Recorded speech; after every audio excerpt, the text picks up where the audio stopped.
8 फेरों का 8वां वचन। स्वाति ने इसी साल शहर के कॉलेज से पढ़ाई पूरी की है और अब उसके लिए जगह जगह से रिश्ते आने लगे हैं। स्वाति से ज़्यादा उसके रिश्तेदारों को उसकी शादी की चिंता है, इसीलिए जो भी स्वाति के घर आता वो किसी नए लड़के की खबर ज़रूर ले आता। अरे दीदी, ये फोटो देख के बताओ कैसा है। राहुल नाम है लड़के का, मेरी सहेली की बहन का बेटा है। अपनी स्वाति के साथ एकदम प्यारी जोड़ी लगेगी इसकी। जरा दिखाना, फोटो तो बढ़िया लग रहा है। कोई गलत आदत वादत तो नहीं है ना इसे? और कमाता कितना है? अरे कोई गलत आदत नहीं है दीदी, आप कहो तो एक मीटिंग करवा देती हूँ, फिर सब कुछ फाइनल कर लेना। हाँ हाँ, ये सही कह रही हो तुम। संडे को स्वाति के पापा भी घर पे ही रहेंगे। बुआ फिर वहां से चली जाती है और रात को स्वाति की माँ उससे कहती है, स्वाति बेटा, आज कमला बुआ ने एक लड़के की फोटो दिखाई है। संडे को वो लोग मिलने आ रहे हैं, तैयार हो ना तुम बेटा? अरे मम्मी, आप कहाँ कमला बुआ के चक्कर में आ जाती हो? अभी इतनी जल्दी कोई शादी वादी नहीं करनी है मुझे। अरे बेटा, अच्छा लड़का है, बुआ जानती है उसे अच्छे से। हाँ स्वाति बेटा, एक बार मिल तो लो, बाद में देखेंगे आगे क्या करना है। वैसे तो कमला रिश्ता लाई है तो मना करने का तो कोई सवाल ही नहीं उठता। संडे की सुबह होती है और कमला बुआ राहुल और उसके मम्मी पापा को लेकर स्वाति के घर आती है। अरे आइए आइए भाभी, इसे अपना ही घर समझिए, इनसे मिलिए। ये मेरे भैया और ये मेरी भाभी है। नमस्ते भाभी जी, ये है हमारा लड़का राहुल, सरकारी नौकरी की तैयारी कर रहा है ये। वैसे आपकी बेटी कहाँ है? अरे स्वाति बेटा, बाहर आ जाओ। वैसे कितनी पढ़ाई की है स्वाति ने? जी, पोस्ट ग्रेजुएट है हमारी बेटी साइंस में। ये सब तो ठीक है, पर घर संभालना जानती है या नहीं? हमें कौन सी इसे नौकरी करवानी है, नौकरी तो मेरा बेटा करेगा ही। पर मैंने इतनी पढ़ाई की है और आप चाहती हैं कि मैं घर पर ही बैठी रहूं? अरे स्वाति बेटा, ये बड़ों की बात में तुम कहाँ बोल पड़ी? हम सब देख लेंगे क्या करना है क्या नहीं। हम तो इसी बात में विश्वास करते हैं कि घर के लड़के घर में ही रहे तो ज्यादा अच्छा रहता है।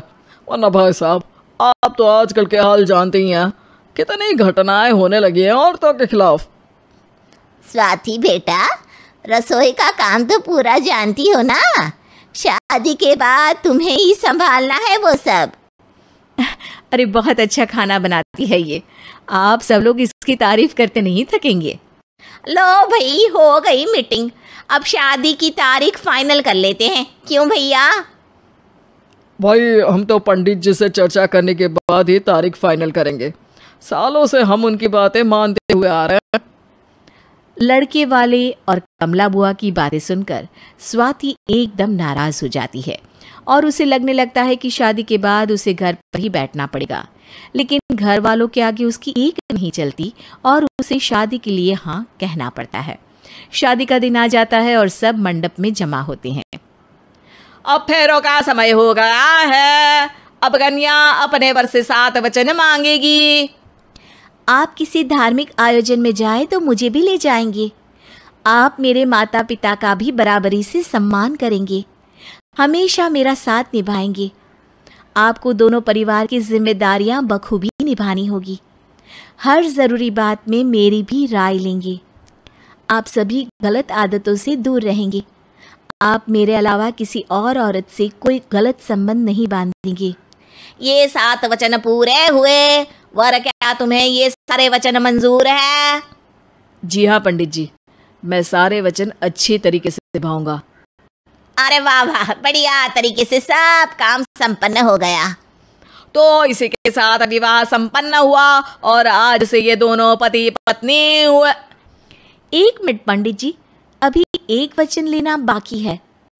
अब कौन सा वचन है बेटा? मैं अब हमेशा के लिए किसी दूसरे घर में जाने वाली हूँ, तो पति के अलावा मैं अपने सास ससुर से भी एक वचन लेना चाहूंगी। अब कहो बेटी। मैं ये चाहती हूँ कि मुझ पर किसी बात की कोई पाबंदी नहीं लगाई जाएगी। मुझे सब कुछ करने की आज़ादी होगी और मैं भी विश्वास दिलाती हूँ कि मैं एक अच्छी बहू बन के दिखाऊंगी। स्वाति की बात सुनकर उसके सास ससुर एकदम चौंक जाते हैं और कुछ बोल नहीं पाते कि उतने में कमला बुआ बोल पड़ती है।